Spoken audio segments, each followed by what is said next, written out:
Welcome to the Tech Sales Funnels podcast, where we dive deep and answer the ultimate question, how did you hack into tech sales? Each week, we bring you inspiring stories, proven strategies, and insider tips from top performers who've cracked the code to break into tech sales and thrive. Whether you're just starting out, making a career pivot, or ready to level up, this is your go-to space for actionable advice and real-world success stories. Let's crack the code together, because hacking into tech sales isn't just a dream, it's your next move. Now with your host, the founder of Tech Sales Funnels and the tech sales hacker himself, Dayvisson DaSilva. Welcome everyone to the Tech Sales Funnel podcast. This is Dayvisson DaSilva, the tech sales hacker, your host. And today I'm super excited. I got an email the other day. It was probably one of the funniest emails I have ever received, which is totally about what we're going to be talking about today. Let me just read from here. I help companies unlock creativity and team connection as the founder of Laughter as a Service business. Kevin Hubschmann is here today with us. I'm super excited to interview Kevin because I truly believe in what he's going to talk about it, but I'm super interested to know how he teaches other people to do it. So welcome, Kevin. How you doing? Excited to be here. Yeah, you are the how do you introduce yourself to people when you jump on calls or I like to tell people I used to sell SaaS, now I sell laughter as a service. I also like to say that I'm an after work comedian, which means that I am a business professional. I run my own business, Laugh Events, a little repping right there, Laugh here. I'm a business professional. I'm an entrepreneur. I run my own business. I work with the Fortune 500. I have for the last 10 plus years. But I'm hugely passionate about comedy, and I've always been a huge comedy fan. I perform stand-up comedy. I've trained in improv comedy. I used to have my own improv group called the Brothers in Flaws with my two brothers and my best friend. I've trained at some of the best improv schools in New York, and yeah, I'm just a comedy nerd, and ultimately, and I really believe that comedy skills have a place in the professional world, and I'll go as far as to say they are the X factor that unlocks in people's sales skills, but it really allows people to have a much more of a human connection, think on their feet, things like that. Huh? Did you always like when you were, so you have a sales background, and did you just woke up one day and then like, you know what, I just want to teach people how to be better sellers, and I'm going to focus in the whole laugh idea. How did you what was the origin story, like how that started? So I got bit by a radioactive spider. No, I'm just kidding. So so I was right when I came to New York City. I started working at this company Splash as their first salesperson, and they didn't know what they were doing hiring me. Honestly, they were like, let's give this a go. It's a kind of no risk situation for them.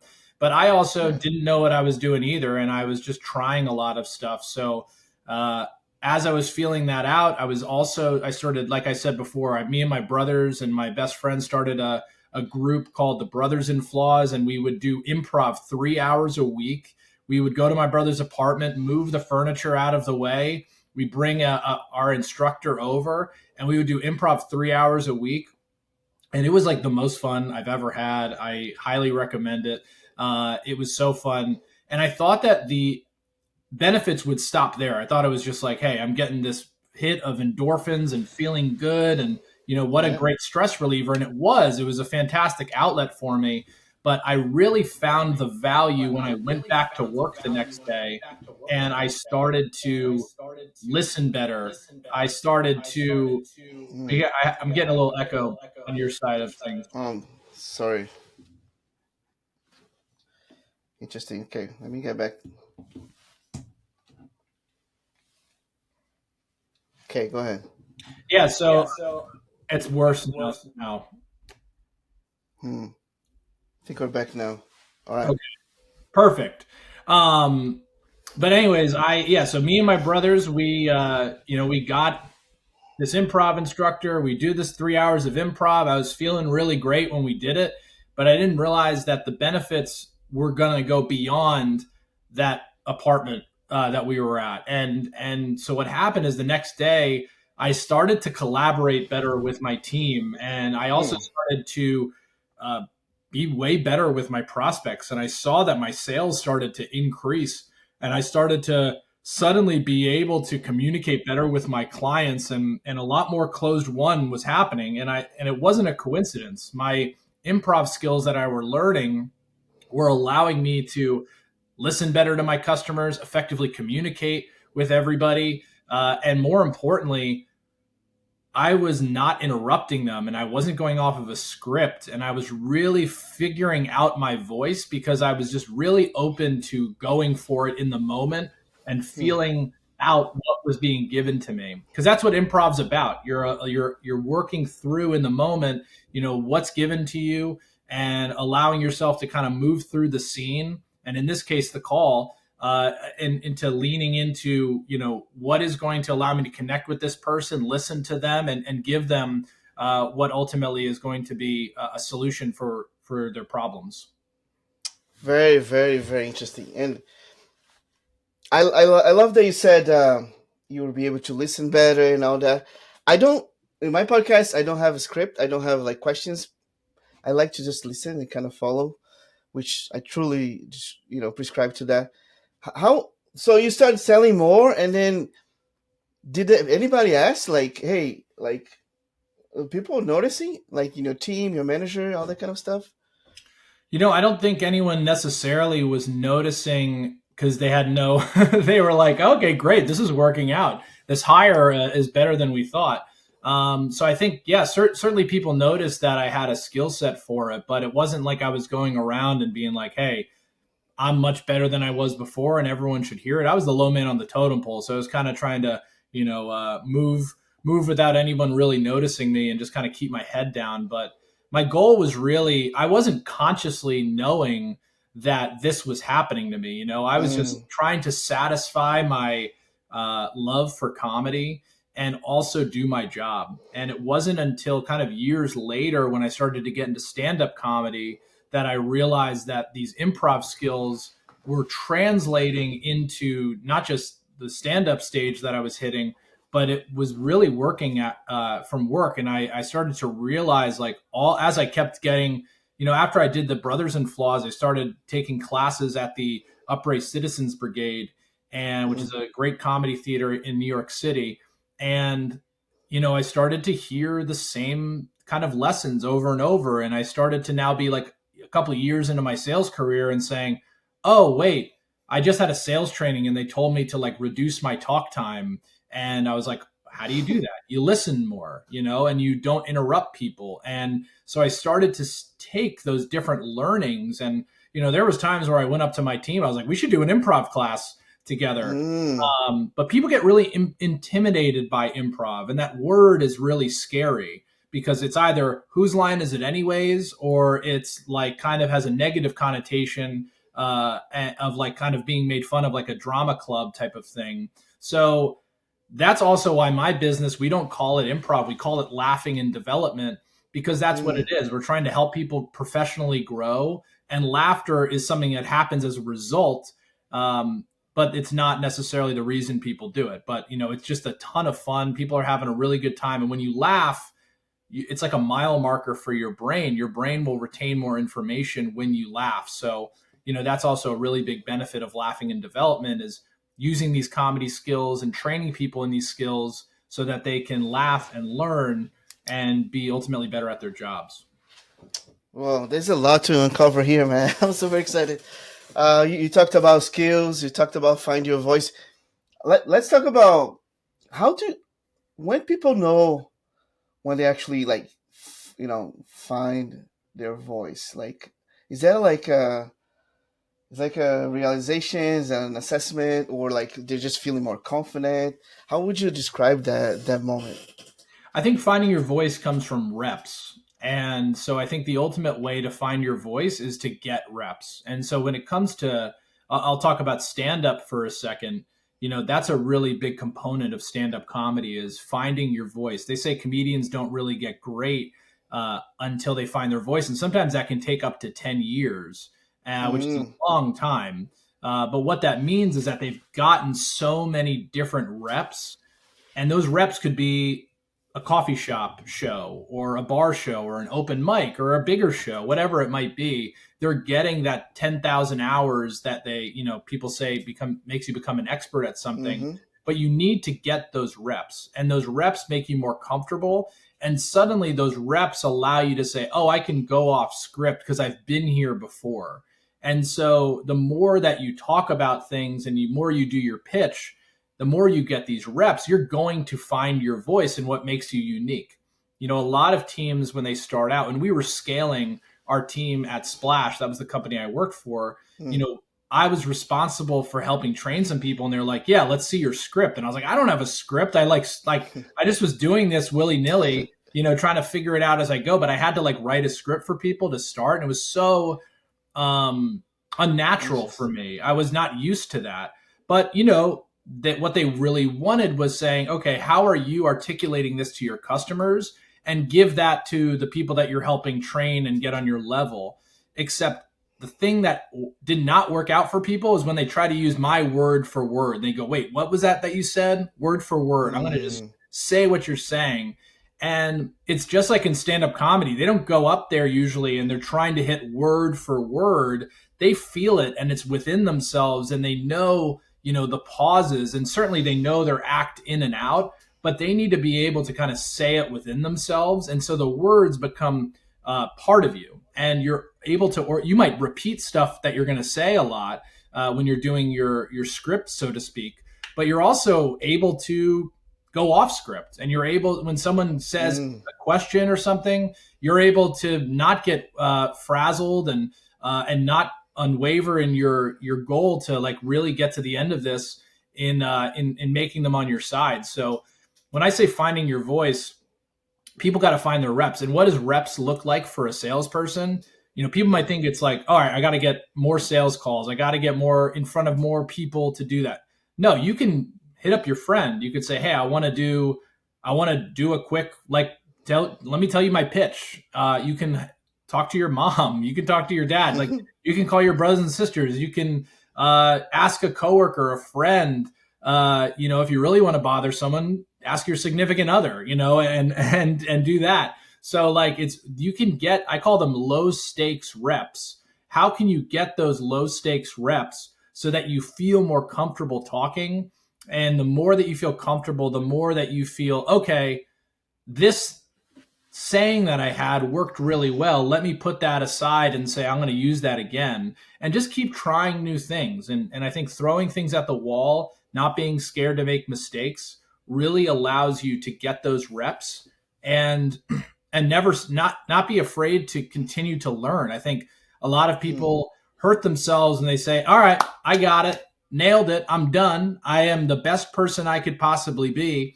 You have to be willing to burn the boats and go back again and try over, and really do your best to continue to learn and continue to get better, because that's going to allow you to not just find your voice, but really reach your potential as authentically communicating to another person.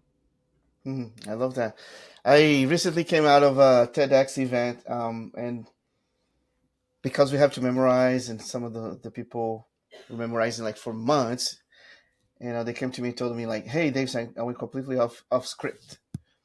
It's just because they practiced so many times, they put the reps so many times that they found, I would say, quote unquote, their voice, and they're able to just give an amazing speech and with emotions. And sales is all about know, like, and trust, right? So if people, I associate laughter as liking, and that likability builds trust.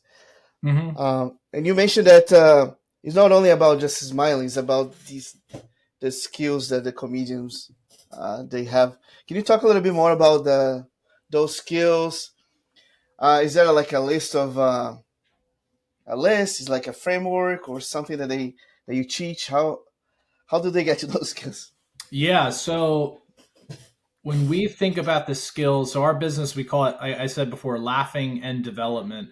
And when we're looking at laughing and development, we want to help people, again, not be in some sort of script, but rather try to make a human connection. So let me just explain at a high level how improv works, because I think there's a lot of misconceptions of like what a lot of people know what stand-up comedy is, but some people might not know what improv is. So the ultimate goal of improv is actually not to be funny. That's kind of Mm, it's an sideways way to look at it, maybe, but no, that is not the goal. And if you go into it with going, I'm going to be the funniest improviser on stage, you actually might blow the whole scene for your team. mm, You might blow the whole show because you're going to get your moment of laughter, and you're going to get your like very ephemeral moment where people are laughing at the joke that you said, but you're going to ruin the whole scene for everybody because it didn't go in with the flow of everything. So when it comes mm, to improv, improv is not about being the funniest, it's about being the most complimentary. So that is why improv training is so awesome for salespeople, because mm, it's not about, like I said, not about being funny, but it's about listening to the other person that's on stage with you. And you can just replace that with your client. So if your client is going through and you're asking them questions that hey, I'm going to kick off, hey, tell me your problems, what's going on, why do we have this call, and you're listening more, and in your head you're going, oh, here's my time to turn on the script, and maybe I'm going to talk, maybe you pause that and you say, no, let me listen to what this person has to say a little bit more, maybe even getting a bit more curious and saying, oh, tell me more about that. So that's another thing. It's first, I'm going to listen. I'm then going to block uh, my urge to say something. In improv, mm. we call it F your good idea. It's like you telling yourself, like, yo, pause it for a second and take that nice breath and beat and listen another way. Because if you listen, your idea might have had like, it might stop the train, and we don't want to kill any momentum. So, let's keep thinking. And so we're going to do that. We're then going to be hyper curious. We're going to be very curious as to like, oh my gosh, like what else are you going through as it relates to this problem that ultimately my product can solve? So being Mhm. very curious is going to be incredibly helpful, as also an improv of carrying the scene forward, And so being very curious is very important. And then the other thing I would say is, what are the words that you're using? Eliminating words like no, but, or from when you're communicating with someone, especially a client. When you use words like yes and, that those are words that are continuing momentum, and you're agreeing and you're validating people with yes, and you're adding on to it with and. But when you say words like no or but or, you're kind of not validating the person, and you're stopping Mm, the train, and you're almost creating a little bit of tension between you and the individual.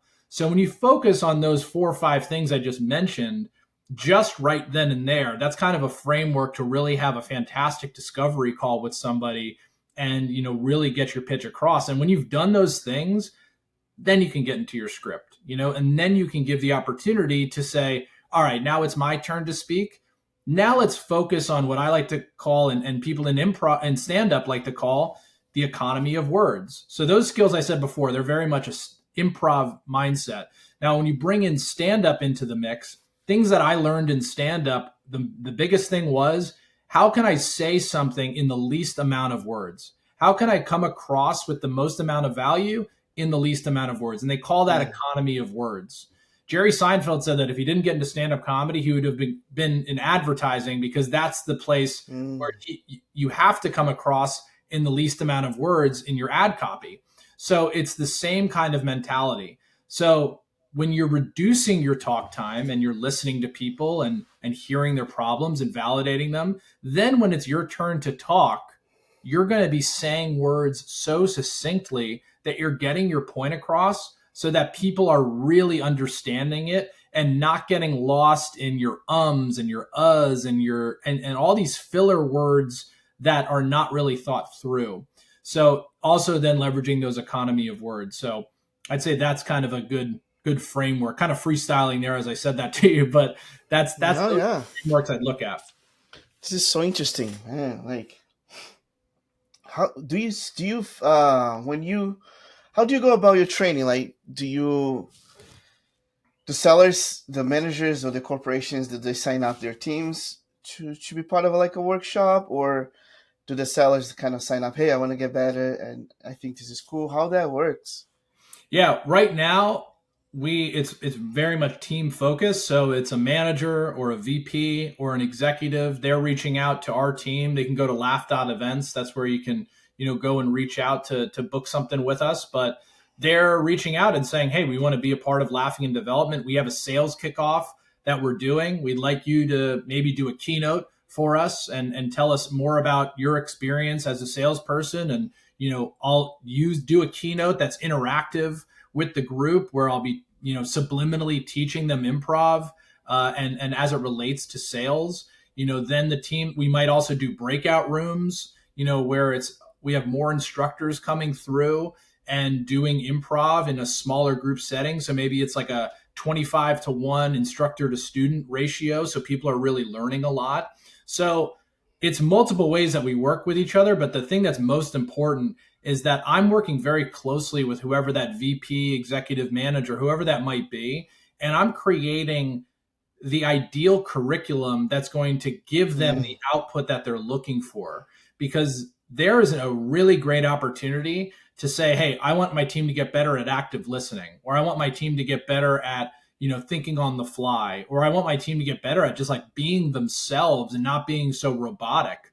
What are those things that you really want to work on? And then there's hundreds of improv exercises that we can do. So we whittle those down to say, 5 to 10 or whatever, however long the session's going to be, to say these are ones that we think are going to optimize for what you want to get out of this.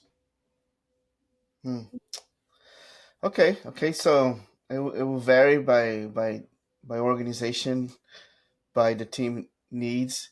Do you receive, because you still have to sell your service and your solution, any resistance from leaders being like, this is a bunch of soft skills, we need our team to be more aggressive or not be more technical? How do you how often do you see that, right? Because I would assume people are like, yeah, what I would say, I've been actually surprised at, this is a lot of zagging, right? When we're laughing in development, I'm saying zigzag. Laughing in development's a bit of a zag. So a lot of people are used to the zig of like, let's improve our presentation, or let's do role playing, or let's do things that are very specifically focused on sales training. And then we're more of a zag, which is like, let's think outside of the box and let's do role playing, but we're role playing as like two astronauts or something on space. You know what I mean? So it's like, just because we're doing that, it actually allows people to be way more authentically themselves. And so what I would say is that we've been surprised at, once people are educated about what this is, like the conversation that we're having, people are very receptive to it. And the people that are not receptive to it, that push back, are when they have a preconceived notion of what improv is. Because the word improv, I wrote a newsletter post about it. I have a newsletter. It's called LaughRx, laughrx.laugh.events. But the newsletter post is called Improv is a Dirty Word. And it's because of what I said before. People, when they hear improv, they either think, whose line is it anyways? Or The Office, where scenes were improvised and people are so unbelievably funny that there's no way that I could be at this level of funny. Or people think of improv as like drama class from college and team, the college team that had an improv team. And so it might be something that they're like, that's not what I want to do. So where we're trying to be is like, it's not this and it's not this, it's right here. And we're going to use these skills, and we're not going to call it improv. And please, from this moment forward, don't call it improv, because you're going to scare people away. Call it laughing and development. And that's where we tell people we're going to help people professionally grow. And alongside that journey, we're going to have a ton of fun and we're going to laugh, but people are going to, really hit these soft skills and make them turning them into, really strong skills. And especially in the world of AI, where so Yes. many things are being done for us, those soft skills are eroding and they're Yes. atrophying, and people are really losing their ability to connect with people because they have AI writing their emails for them, AI doing their research for them. And when they get all this work and get them on a call, then people are fumbling the bag when they get it. So I think people now more than ever are really interested in investing in these skills because AI has made our lives easier, but it's also kind of taken our brains for a bit of a vacation, and it's really not allowed us to like really be as human as we can be. 100%. And I was going to say that. And I'm glad you said. I was like, more than ever, like your type of service, it's 100% needed, especially in sales. Like, I mean, you're dealing with salespeople, um, and they have more than ever also build their personal brand, bring more of their personality to the sales motion, bring the humanity back. And laughing is, I mean, not necessarily laughing, smiling, but that connection is so important. How do you Authenticity. measure? Yeah. How do you at the end of the training, like, is that a way to, is that some sort of a KPI? I'm talking about sales now, to measure like, hey, they go through this training, laughter is a service, and here's the results. Like, how are you going about those with the sales It's leaders? really up to how much the client wants to involve us in those metrics. If a client's like, hey, let's get involved, like, here's the data that we have from Gong, here's the talk time that we have. And we say on average, our sales reps are talking 60% of the time, and our customers are talking 40% of the time. If we're able to get that deep into an organization and say, great, we're going to reduce that talk time uh, by 20%. We're going to, or by 20 points in this case, 60% down to 40% maybe, or let's get that down to 50-50.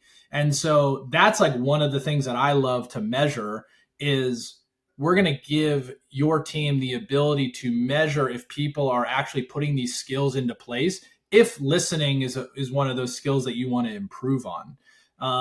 Now, if like you're looking at improving your close rate, that's also where we can look at the data and say, all Mm, right, what's your close rate look like before doing this? And is our focus on delivering our pitches or being more authentically ourselves or connecting with people? What are the stages of our pipeline that we're at that are going to help us show that these skills are being worked on and improved on? So, close rate's another thing that we can look at. Talk time is a really good thing that we can look at. If you're not in sales, and you do like NPS scores for customer mm-hmm, satisfaction, if you're on like the customer success side of things, um, people get rated by their NPS scores and how they feel like they're getting listened to and communicated to.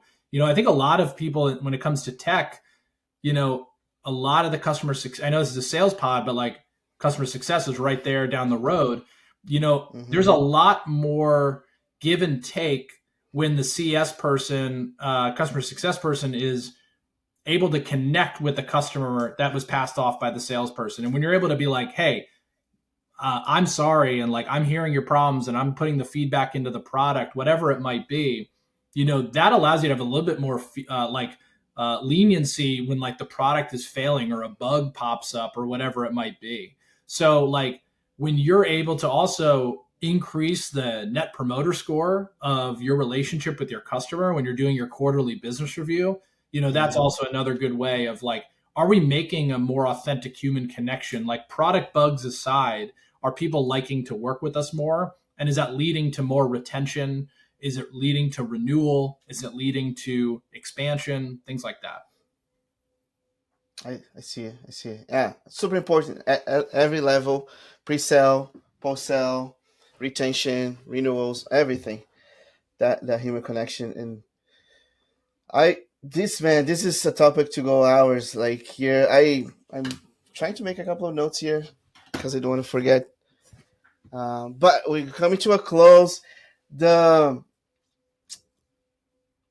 When you started this business, did you have like a vision, like, man, I want to change the industry, or like, what's the future of laughter as a service? Like, I'm super interested in continue to follow you and know where this your company is going.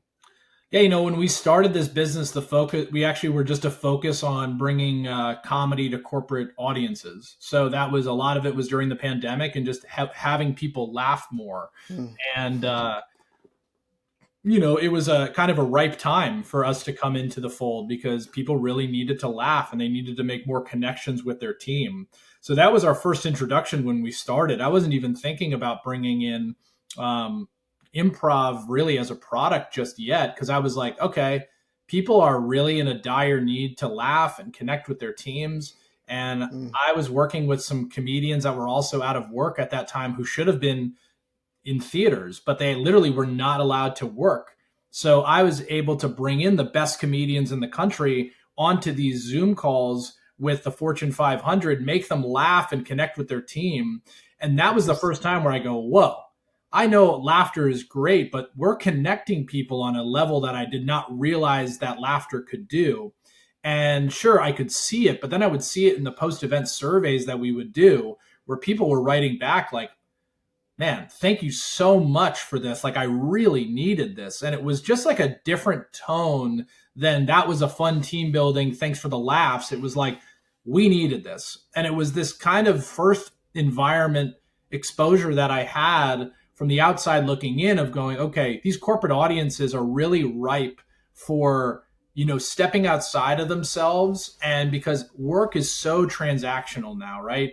We thank goodness for technology and AI and all these different things, but like now it's just like how many emails can we do? How many calls can we have? How many Slacks did we get done? And it's because and now the work life is merging into the day life and after work. So it's like when does work end? So the Hmm. opportunity for a company to say, hey, we're going to take a pause and we are either going to like help you laugh through entertainment or now, the other side of our business, help you laugh through laughing and development and have you, get something out of it. That was really this awesome moment for us where he said, hey, there's a lot of good opportunity and more importantly, a lot of ROI that people can have. And I think a lot of people say, let's do a team building activity. And Hmm. they go after a murder mystery event or a boat cruise. And don't get me wrong, those are super fun, but the ROI is a bit harder to measure. So, that's where we're able to say, hey, there's a lot of great studies out there that show that improv has a crazy benefit on your sales team, on your critical thinking skills, on your problem solving skills, on your collaboration skills. And so we let those things do the talking for us. And, that's where we started. And where I want to go is not just having companies having to pay for this stuff, and have companies having to sponsor it because if there's a team of 20, there's always like two or three people that are so stoked about this, but they can't get the rest of their team to buy into it. So we're working actively. We're in about 30 different cities, but we're working actively to try to get it so that the individual can go and find these services and go train in laughing and development if they want to professionally grow. And I'm hoping that companies will offer stipends for people like that as they do now for professional growth, or even insurance companies help Yeah. people want to laugh more and help with their mental health. So that's where I'm going is Mm. like, how do we make this more accessible to people? Through making the offer available for everyone. Very interesting. Wow. I mean, sales, one of the most stressful, right? Careers you can have. High risk, high return. Great. People make good money, have good experiences, but it can be draining. Yeah, it's brutal. And this type of service, it's a relief. Are you up to something, man? Like big. Like I'm not even like, especially with AI. I'm super excited. Well, me too. I'm like honestly excited for you. I appreciate that. Well, we're doing our part now to kind of just try to educate people on it and people just not be afraid to use improv as an opportunity. And we changed using that word, like I said, because it scared people a lot. And so I'm trying to get people out there to, really reframe how they look at comedians. And they don't look at them as just this ability to deliver entertainment, but you look at them like you would look at any sort of innovator, any sort of person that's, delivering on. These people are not just experts in joke telling and joke writing, because a lot of people can write jokes. It's how they deliver them, and it's how they communicate with them, and it's how they are able to make a connection. So I'm also trying to just help people kind of see comedians as these really big professional role models. These are people that are expert connectors and communicators. And I think that that's part of my role as an evangelist of all this stuff is to help people see that, they can look at their favorite comedian as also someone that can help them level up professionally. I love that. It's beyond the solution, the left as a service. It's like more like a movement. It's like it's you're tapping the two sides of the industry. I absolutely love it. Kevin, man, that was what's Laugh Dot? How can people find more about you? Like, you have newsletters, you're probably like speaking stages and that kind of stuff. What's the best way to continue to learn more about you? Yeah, I'd say number one, Laugh.events. That's the website, Laugh.events. Then we got our newsletter called LaughRx.Laugh.events. Connect with me on LinkedIn. That's a great place. Kevin Hubschmann. I think I'm the only one on there, so that's huge. And I'd say that's those are the main three places. But yeah, we try to make it easy. My email is kevin@laugh.events. Make it super easy. But the name of the company is the website. So there we go. I love it. Thank you so much. That was, beyond what I was expecting here. I learned a lot. I want to continue to learn more about you, by the way, outside of this podcast. See how I can help, because I truly believe what you're doing. It's super, super important. Love it, man. Thanks so much, Kevin. Thank you. Thanks for tuning in to the Tech Sales Funnels podcast, where we crack the code and uncover the strategies to break into tech sales. If you found value in today's episode, don't forget to subscribe, leave a review, and share it with someone who's ready to hack their way into this exciting career. Remember, hacking into tech sales isn't just a goal, it's a mission. Let's keep hacking, learning, and winning together. Catch you next time.